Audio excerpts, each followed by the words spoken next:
बिस्मिल्लाहिर्रहमानिर्रहीम। अस्सलाम वालेकुम। मैं हूं शकील कुरेजा। आज तीन मौज़ूआत के ऊपर बात करेंगे। पहला मौजू ये है कि बड़ा अहम मौजू है, पहलगाम वाक़या कब क्यों हुआ और किसने किया। इसके ऊपर सुहेल वड़ाइच साहब ने एक बड़ा होशरुबा इंकशाफ किया है, उसकी पूरी तफसील आपके सामने रखते हैं। जबकि दूसरा इशू है कि इस जंग को भी मरियम नवाज़ साहिबा ने सियासत ज़दा करने की कोशिश की है, उसके ऊपर भी बात करते हैं। और आज तीन ऐसी ख़बरें आईं आलमी उफ़क़ से जो कि इंडिया के ख़िलाफ़ और पाकिस्तान के हक़ में हैं, जिसका मतलब ये है कि अब इस वक्त दुनिया जो है वो गवाही दे रही है पाकिस्तान के सही होने की और इंडिया जो है उसके गलत होने की। तो पहली ख़बर के ऊपर अगर मैं आऊँ तो मेरे लिए बड़ी शॉकिंग है, हैरान कुन है। और सुहेल वड़ाइच साहब पाकिस्तान के उन चंद सीनियर सहाफ़ियों में से हैं जो जिनको कि मुस्तनद सहाफ़ी जो है वो समझा जाता है और एक लंबी उनकी तारीख़ है सहाफ़त की। तो इसलिए मेरे लिए कोई ऐसी बात नहीं है कि मैं उनकी बात पे यानी कि यकीन ना करूं, कोई ऐसी वजह नहीं है। तो मैं उनकी बात को एज़ इट इज़ लेता हूं और उनके जो इंकशाफात हैं वो मैं आपके सामने रख देता हूं। उनका इंकशाफ ये है, आज के कॉलम में उन्होंने लिखा कि 22 अप्रैल को जो पहलगाम वाक़या हुआ, जिसमें आपको याद है कि 26-27 लोग जो टूरिस्ट थे वो मारे गए दहशतगर्दी के वाक़े में। और फिर उसके बाकी एपिसोड सारा आपको मालूम है कि उसके बाद इंडिया ने क्या किया। इमीडिएटली आफ्टर जो उन्होंने इंडस वाटर ट्रीटी को ख़त्म कर दिया, सफारती जो ताल्लुकात थे पाकिस्तान के साथ उनको मुनक़ता कर दिया, और उसके बाद जो हमारे वहाँ पे सफारतकार थे वहाँ का अमला उसकी तादाद को कम कर दिया, और दीगर और बहुत सारे इक़दाम लिए। जो पाकिस्तानी वहाँ मौजूद थे उनको भी 48 घंटे के अंदर मुल्क छोड़ने के अहकाम जारी कर दिए, पाकिस्तानियों के वीज़े मंसूख कर दिए। यानी उन्होंने अपनी तरफ से फुल फ्लैज एक जंग शुरू कर दी पाकिस्तान के ख़िलाफ़, इल्ज़ाम लगा के। FIR के अंदर भी इल्ज़ाम पाकिस्तान के ऊपर लगाया गया। और उसके बाद फिर यकीनन अब जंग के मरहले से भी हम बाहर निकल आए हैं। अब आते हैं उस असल वाक़े के ऊपर, पहलगाम वाक़या जो कि हुआ वो किसने किया और क्यों किया। ये बात, इसका इंकशाफ आज सुहेल वड़ाइच साहब अपने कॉलम में करते हैं। उनका ये मौक़िफ़ है कि जब ये वाक़या हो गया तो आलमी सतह पर इसकी एक तहकीकात हुई। जो उनकी ख़बर का मफ़हूम है वो मैं आपके सामने रख रहा हूँ। यानी ये हैरतनाक जो अंदरूनी कहानी है, इंकशाफात हैं वो ये हैं कि एक आलमी सतह पर तहकीकात हुई और उसमें पाकिस्तान पर कोई ज़िम्मेदारी न पड़ी, बल्कि इसका ज़िम्मेदार कोई और निकला। एक बात तो ये हो गई। और दूसरा, इस इंक्वायरी के नताइज पाकिस्तान और इंडिया दोनों तक पहुंचा दिए गए थे। यानी कि इंक्वायरी हुई, उसमें पाकिस्तान के ऊपर इल्ज़ाम साबित नहीं हुआ जो कि इंडिया ने लगाया था, और जो उस इंक्वायरी की फाइंडिंग्स थी, जो उसके नताइज थे, उससे इंडिया और पाकिस्तान दोनों को आगाह कर दिया गया। मज़ीद वो लिखते हैं, उस रिपोर्ट के मुताबिक यानी इंकशाफ ये हुआ कि पहलगाम दहशतगर्दी की जड़ें अफ़गानिस्तान में मौजूद पाकिस्तान के ख़िलाफ़ नबर्द आज़मा तालिबान से मिलती हैं। आगे लिखते हैं कि हालिया दिनों में पाकिस्तान ने अफ़गान तालिबान के गिर्द घेरा तंग कर रखा है और पहली दफ़ा सैकड़ों खवारिज जो हैं उनको जहन्नुम वासिल किया गया है। और इस दबाव से तंग आकर तालिबान ने कश्मीर में अपने पुराने साथियों से रब्ता करके पहलगाम दहशतगर्दी करवाई। मज़ीद लिखते हैं कि पाकिस्तान और इंडिया में कशीदगी होगी तो पाकिस्तानी फ़ौज का तालिबान पर दबाव कम हो जाएगा और वो भारतीय सरहदों की तरफ मुतवज्जे हो जाएगा, और यूँ तालिबान को पाकिस्तानी फ़ौज के दबाव से आज़ादी मिल जाएगी। और मज़ीद उसमें कहा गया, इस रिपोर्ट के आने के बाद से पहलगाम दहशतगर्दी के किरदार ही बदल गए हैं और नतीजा ये निकला है कि दरअसल पहलगाम वाक़या पाकिस्तान और इंडिया के दरमियान लड़ाई की एक कोशिश थी जिसका फ़ायदा तालिबान को मिलना था, मगर इंक्वायरी के बाद से बैरूनी ममालिक की सोच बदल गई है।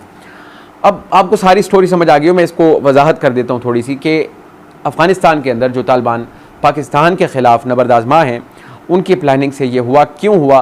क्योंकि उनके ऊपर पाकिस्तानी अफ़वाज का दबाव मुसलसल बढ़ रहा था, वो पाकिस्तानी अफ़वाज के शिकंजे में आ रहे थे और पै दर पै जहन्नुम वासिल किए जा रहे थे। यानी उनकी जो भी कोशिशें थी उनको नाकाम बनाया जा रहा था। तो इस दबाव को कम करने के लिए उन्होंने साजिश क्या रचाई, जो हेल्ड कश्मीर के अंदर पुराने साथी थे उनसे रब्ते किए और उनके ज़रिए उन्होंने ये वाक़या करवा दिया। और वजह उसकी ये थी कि ताकि पाकिस्तानी फ़ौज और इंडिया की और पाकिस्तान की फ़ौज इनके दरमियान एक जंग छिड़ जाए और पाकिस्तानी फ़ौज की तवज्जो जो है वो उस तरफ चली जाए, यानी मशरक़ी बॉर्डर की तरफ। और इस तरह इनके ऊपर जो दबाव है, यानी कि मुमकिन तौर पर ये TTP कहा जा सकता है, जो पाकिस्तान के ख़िलाफ़ एलानिया जंग कर रही हैं, तो उनके ऊपर दबाव जो है पाकिस्तानी फ़ौज का कम हो जाएगा। तो ये इसका बुनियादी खाका था। लेकिन इंडिया ने इसके ऊपर क्या किया, इससे उसकी गैर ज़िम्मेदारी और पाकिस्तान के ख़िलाफ़ उसकी नफ़रत, उसका वाज़े इजहार होता है कि बग़ैर तहकीक के। और दूसरा नताइज इस यानी सुहेल वड़ाइच साहब के मुताबिक इसके जो नताइज थे उनसे भी आगाह कर दिया गया था। उसके बावजूद भी इंडिया पीछे नहीं हटा और उसने जंग को हवा दी और उसका सबक जो है वो भरपूर तरीके से उसने सीखा। मैं दोबारा कहूँगा कि अब ये इससे ज़्यादा ख़तरनाक चीज़ ये हो गई है कि अब ये एक थर्ड पार्टी ने इंडिया के अंदर दहशतगर्दी का वाक़या किया, उसका इल्ज़ाम पाकिस्तान पे लगाया और पाकिस्तान ने उसको मुस्तरद किया, तहकीकात का उनको ऑफ़र की कि आप करवा लें तहकीकात, पाकिस्तान इसमें मुलविस नहीं है। लेकिन इंडिया जंग पे तुला हुआ था, उसने जंग की, उसके बाद नताइज सारी दुनिया ने देखे, इंडिया भी भुगत रहा है।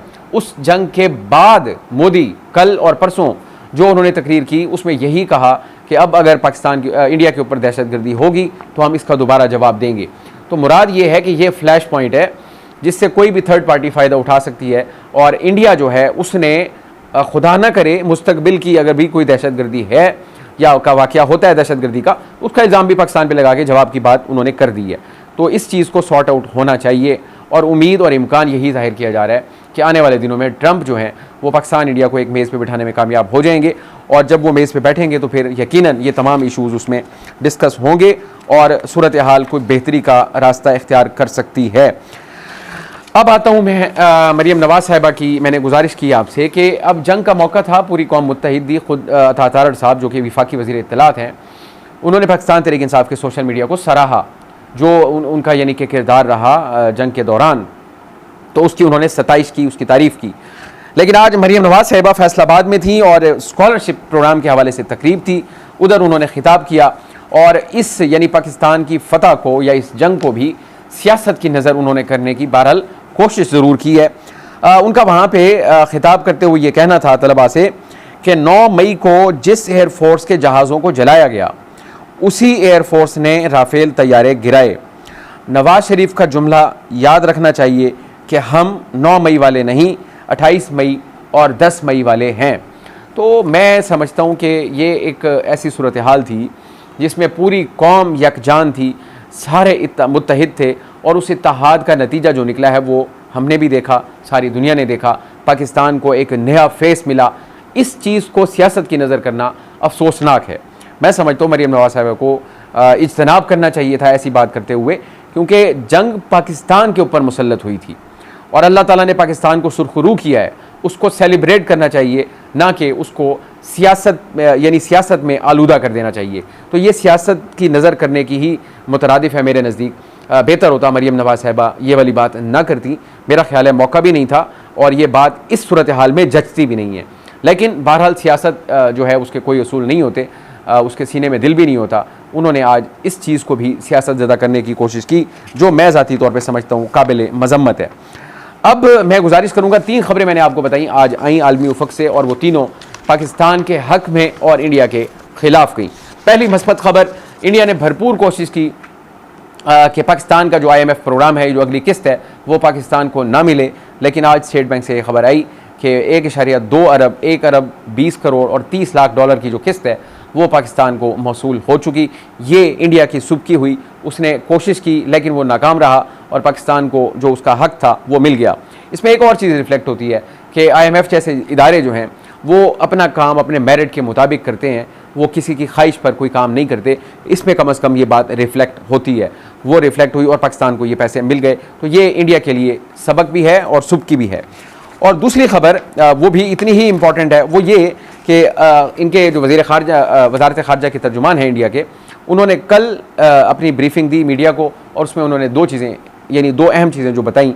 एक ये था कि कश्मीर एक 2 तरफ़ा मामला है, यानी इंडिया और पाकिस्तान का, इसके ऊपर कोई तीसरा फरीक जो है वो बात नहीं करेगा और ये मामला इंडिया पाकिस्तान ख़ुद ही हल करेंगे। इसका ये जो जवाब था बेसिकली ये डोनाल्ड ट्रंप के लिए था, क्योंकि डोनाल्ड ट्रंप सालसी की ऑफ़र कर चुके हैं, अब इंडिया उससे भाग रहा है। एक तो ये बात उन्होंने की थी कल और दूसरी बात उन्होंने की थी इंडस वाटर ट्रीटी जो मुअत्तल है वो मुअत्तल ही रहेगा।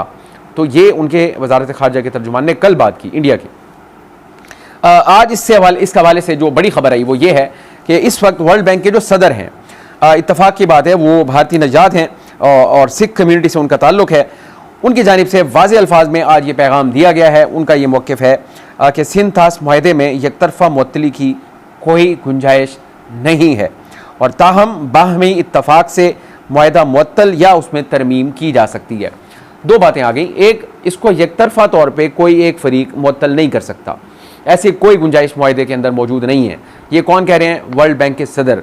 और ये मुआहदा हुआ था, इसके गारंटर कौन थे? वर्ल्ड बैंक खुद था। उसका सदर आज ये कह रहा है कि इंडिया का जो इकदाम है वो गैर कानूनी है, वो गलत है, वो ऐसा पॉसिबल नहीं है, ये मुमकिन नहीं है कि कोई एक फरीक जो है उसको पुट इट इन अबेंस, यानी उसको गैर फाल कर दे, तो ये मुमकिन नहीं है।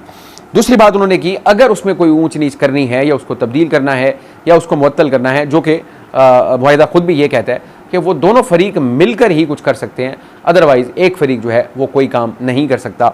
ये वाली बात भी इंडिया के ख़िलाफ़ गई।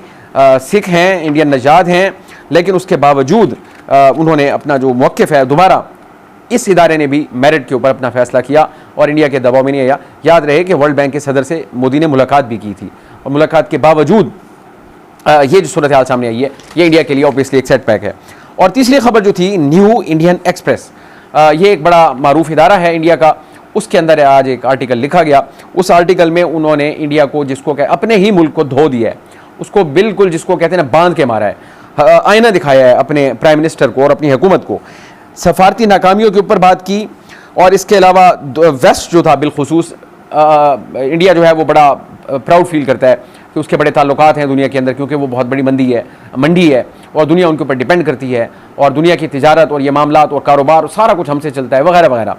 तो ना उनको यूरोप ने कोई लिफ्ट कराई, ना उनको रूस ने कोई लिफ्ट कराई और ना ही अमेरिका ने लिफ्ट कराई, किसी ने कोई लिफ्ट नहीं कराई।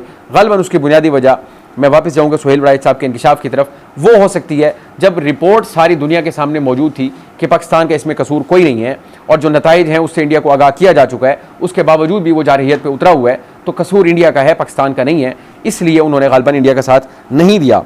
तो इधर इन्होंने मज़ीद लिखा, पाकिस्तान के हवाले से बड़ी बात की इस आर्टिकल के अंदर, ये लिखते हैं कि भारत की कार्रवाइयों पर इंसानी हकूक़ की तंजीमों की जानिब से मजम्मत की गई। पाकिस्तान ने अपनी एटमी सलाहियत का मुअस्सर अंदाज में यानी लोहा मनवाया। ऑपरेशन सिंदूर जैसे इक़दाम बार बार दोहराने से नतीजा नहीं बदलेगा और बदलेगा, सिर्फ 100 घंटों में नाकामी का सामना होगा।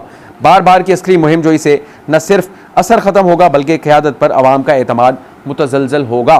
और उसके अलावा उन्होंने पाकिस्तान के बारे में कहा, पाकिस्तान एक बड़ी अस्करी ताकत है और चंद रनवे ख़राब कर देना, रडार जाम करना, ये पाकिस्तान को मरूब नहीं कर सकता। और भारत के लिए बेहतर है कि ट्रंप जैसे गैर मुतासिब सालिस से मदद लेकर मसला कश्मीर मसला हल करे और आगे बढ़े। सो इस तरह की और उन्होंने बहुत सारी बातें की, मशवरे दिए अपनी हुकूमत को। ये इंडिया की नाकामी का एक और एतराफ़ है जो ख़ुद उनके अपने मुल्क के अंदर से आ रहा है। तो इंडिया कब सबक सीखेगा? उम्मीद यही है कि जल्द सीखेगा। अलबत्ता खदशात का इजहार भी किया जा रहा है कि इंडिया अब फिर से कोई रद्द अमल दे सकता है। क्या वो ऐसा करेगा? अकल और लॉजिक तो ये कहती है कि वो ऐसा नहीं करेगा, लेकिन चूँकि RSS है, चूँकि BJP है, चूँकि नरेंद्र मोदी है, तो एक्सपेक्ट किया जा सकता है कि वो कोई ऐसी बेवकूफ़ी दोबारा कर सकते हैं। लेकिन जिस चीज़ का हमें यकीन है वो ये कि उसका नतीजा फिर वही होगा जो इस जंग का था। आज के लिए इतना ही। आप हमारी वीडियोस को लाइक कर सकते हैं, चैनल को ज़रूर सब्सक्राइब करें और अपना फीडबैक कमेंट के ज़रिए आप हमारे साथ शेयर कर सकते हैं। इजाज़त दीजिए, अल्लाह हाफ़िज़।